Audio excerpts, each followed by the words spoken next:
ज्योतिरहनो यस्य वास्तेयमब्धिः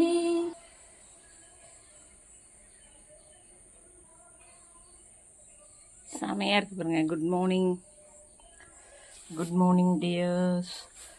have a nice day. இன்றைய பொழுது உங்களுக்கு நல்ல ஜவ்வரிசி மாவு ஜவ்வரிசி வடை பண்ணுவோம் இன்னைக்கு.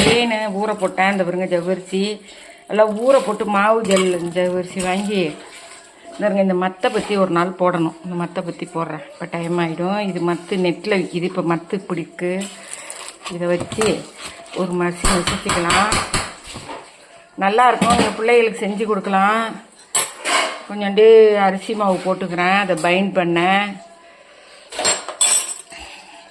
நேற்று உங்கள்கிட்ட பேசிக்கிட்டே உப்பு போடலை, மறந்துட்டேன். அதனால தான் உப்பு போட்டுக்கணும். உப்பு கொஞ்சம் எடுத்து விடுவேன், தூள் உப்பு.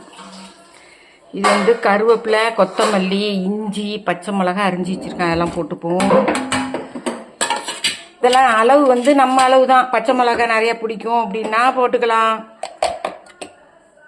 அது பார்த்துங்க. இதில் வெங்காயம் கொட்டிப்போம். என் கையில் வச்சுக்கிட்டு தான் செய்கிறேன். இது இதெல்லாம் செட் பண்ணலாம். காலை டைம் இருக்காது. காலை டைம் கரெக்டாக இருக்கும். வெங்காயம் கொட்டிக்கிறோம். உப்பு போட்டிருக்கேன் ஆல்ரெடி. கேரட் இருந்தால் சீவி போட்டுக்கலாம். கேரட் இல்லை. இப்படி நல்லா பிசைஞ்சிக்கிறோம். இது என்னென்னா ஜவ்வரிசி, உப்பு, பச்சை மிளகா, வெங்காயம், கருவேப்பிலை, கொத்தமல்லி. ரொம்ப ஹெல்த்தியான வடை. நல்லாயிருக்கும். போண்டா மாதிரி செஞ்சால் இன்னும் நல்லாயிருக்கும். எங்கள் மருமகளுக்காக வடை மாதிரி கொஞ்சம் போண்டா மாதிரி கொஞ்சம் செய்கிறேன். அடுப்பு பற்ற வச்சு எண்ணெய் சட்டி போட்டிருக்கேன். எண்ணெய் ஊற்றிருக்கேன். இது கொஞ்சம் சின்ன சட்டி தான். இங்கே பாருங்க. இதெல்லாம் எங்கள் மருமக டிபார்ட்மெண்ட்டு. அவங்க காற்று கரெக்டாக வாங்கிட்டுருவாங்க. இது எண்ணெய் ஊற்றினா கம்மியாக ஊற்றினாலும் நல்லா மேலே எம்பி இருக்கும். வடையாகவும் செய்யலாம். உருண்டை கட்டி வச்சுருக்கோம். அதிலே நம்ம வடையாக போடுறோம்.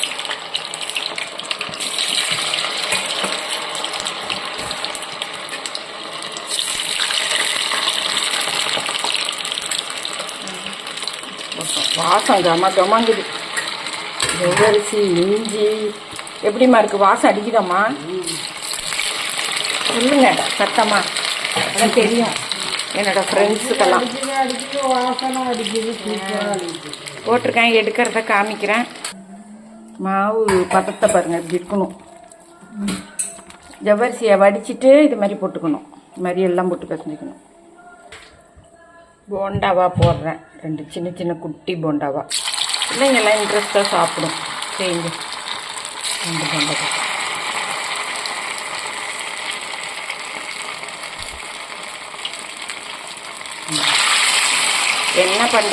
என்ன பண்டமும் உடம்புக்கு தேவைதான்.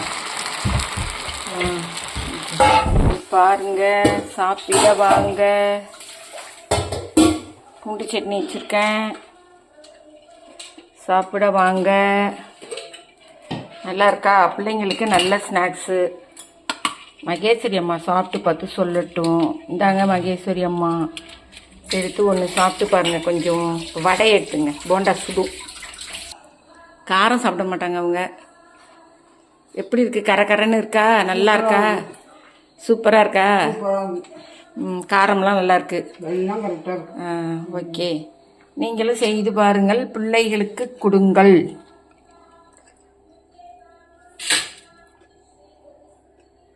செய்து கொடுங்கள். ஈஸியாக செய்யலாம். ஜவ்வரிசி ஊறுறது மட்டும்தான் ஒரு டைம் எடுத்துக்குது. மிச்சம் எல்லாம் உங்களுக்கு தேவலாம். ஒன்றும் நீங்கள் செய்து கொடுக்கலாம். நல்லது, உடம்புக்கு நல்லது. நல்ல மொறுமொறுப்பு, நல்ல கிறிஸ்பியாக இருக்குது. நல்லா இருக்கலாமா? செம்ம டேஸ்ட்டாக இருக்கா? எப்படி இருக்கு? மசால் வடை மாதிரி இருக்கா? உள்ள ஒரு இதாக இருக்குது. மேலே சத்தம் கேட்குதான். நான் சாப்பிட்றேன். உள்ள சாஃப்டாக இருக்கு. ஆக்சுவலி இப்போ தான் நான் ஃபஸ்ட்டு செய்கிறேன். நெட்டை பார்த்துலாம் செய்யல. வேலூரில் எங்கள் ஃப்ரெண்டு ஒருத்தவங்க இருக்காங்க. Relation come friend. அவங்க வீட்டுக்கு போனேன். அவங்க எனக்கு போண்டா செஞ்சு கொடுத்துருந்தாங்க. நல்லா இருந்துச்சு. ஜவ்வரிசி போண்டா. இன்னும் இதை விட அவங்களோடது இன்னும் டேஸ்ட்டாக இருந்துச்சு. அவங்க உருளைக்கிழங்கு கொஞ்சம் மசிஞ்சு அந்த பாண்டிங்க்கு அந்த பைண்டு பண்ணுறதுக்காக நான் கொஞ்சம் அரிசி மாவு போட்டுக்கிட்டேன். அரிசி மாவோட கடினம் தெரியல. அந்த மேலே பொறப்பரப்பு தான் தெரியுது. கட்டாயமாக நீங்கள் செஞ்சு பாருங்கள். Bye by.